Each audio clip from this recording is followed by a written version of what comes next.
tänään vähän fiksailan pilhelvettä, niin Vanne sahaa, kun rupesi ketju hyppimään pois paikaltaan. Tää kehipyörä veteli vinoa, kun kiristetään, niin täältä oli yksi ruuvi löysällä alla ja purkassa huomasin, että täällä on jotkut ihan teräsholkit ja tuossa on teräsakseli, mikä tää ei ole niin mun mielestä niin hyvä ratkaisu millään tavalla. Että niin on olevinaan vitu terästä vasten vaan, niin mä tuossa vittu tulen pois.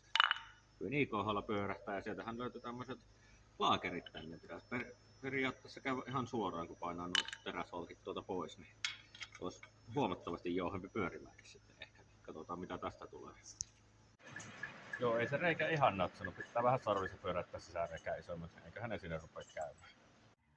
Joo, nyt se onkin tunti tuolla kun ollaan taistelettu kanssa, niin se on pysyy paikallaan, mutta silti se vaan tuppaa kävelemään tohon vitun ulkolaitaan jostain vitun syystä. Tää kallistuu niinku näin. Siellä on joka väli tiukattu ja muuta ja laakerit laitettu ja tolleen, no, mutta vittu silti se vaan vähän kääntää sitä näin, kun kiristää ton terän tohon.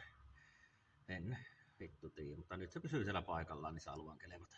Näytti onnistuvan muutaman putkisahan mielessä. Joopa joo, kaikenlaista paskaa. Muista tilata, jos haluat lisää.